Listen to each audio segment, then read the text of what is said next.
Pecinta cerita horor, saat ini berarti saatnya kita bahas hal-hal horor. Kali ini aku mau berbagi cerita horor mengenai pengalamanku yang hendak pulang ke rumahku di Bandung. Aku yang baru selesai bekerja langsung ke stasiun kereta api. Keretanya dijadwalkan berangkat jam pukul 8 malam, namun aku sudah tiba pukul 7 malam. Aku pun menghabiskan waktu dengan melihat postingan media sosial di ponselku. Aku yang tengah duduk menghadap ke jalur kereta tiba-tiba melihat di seberang ada perempuan berbaju putih yang bolak-balik. Aku dan perempuan tadi saling menatap, dan perempuan itu tersenyum padaku. Kereta lalu sampai dan menghalangiku dan dia. Aku pun masuk ke dalam gerbong dan mendapati gerbong yang ku naiki kosong. Namun aku tak ambil pusing dan langsung menuju tempat dudukku di nomor 13A. Setelah duduk aku pun lalu memainkan musik di ponselku. Setelah lama mendengar musik, kereta akhirnya sampai di stasiun berikutnya. Namun yang aneh, orang-orang yang masuk tidak ada yang bicara dan membawa barang-barang. Saat kereta berjalan lagi, aku pergi ke toilet namun lampu toilet mati. Aku langsung menyalakan lampu di ponselku dan buru-buru keluar dari toilet. Begitu keluar aku bertemu kondektur dan langsung menyampaikan keluhanku soal lampu yang mati. Namun si kondektur tidak menanggapi komplain dariku. Wajah kondektur itu juga terlihat pucat dan hanya menganggukkan kepala saja namun tetap diam.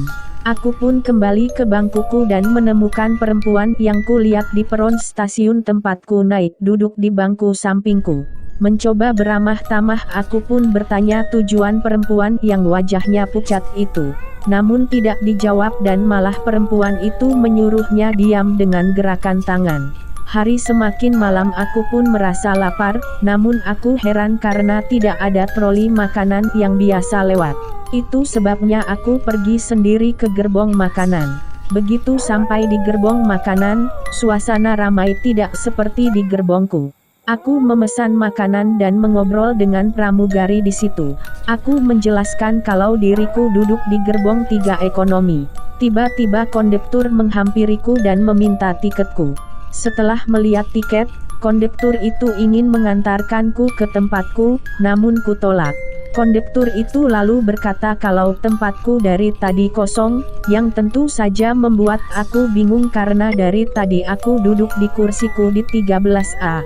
Orang-orang pun mulai melihat ke arahku dan kondektor itu. Kondektur itu memintaku menceritakan seluruh kejadian. Dia pun berkata kalau di kereta ini hanya dia kondekturnya.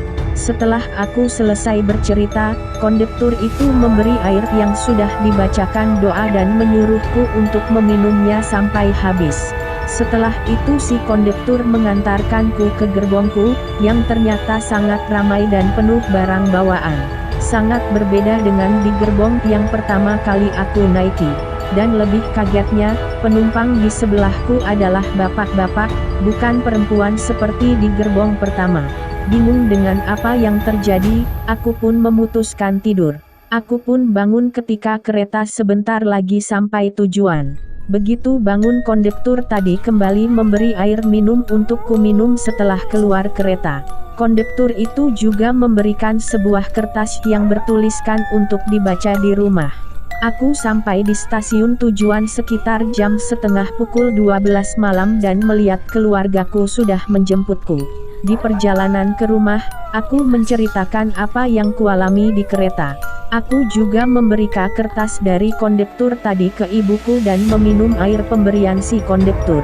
Begitu sampai rumah, aku dan keluargaku membaca surat tersebut yang isinya ternyata penjelasan mengenai apa yang aku alami. Rupanya aku tadi duduk di gerbong khusus yang berisikan makhluk halus. Wanita yang aku temui di peron dan duduk di sampingku kemungkinan menolongku agar tidak terjebak di gerbong khusus itu. Dan air minum yang diberikan kondektur dibacakan doa agar tidak ada makhluk halus yang mengikuti sampai rumah. Begitu membaca isi surat itu, aku pun membakar surat sesuai permintaan si kondektur. Aku tidak percaya dengan yang aku alami, meski aku sendiri merasakan keanehannya. mengalami hal yang sama seperti yang aku alami, apalagi malam-malam seperti ini. Ini kisahku, semoga tidak berulang lagi dan tidak terjadi pada kamu.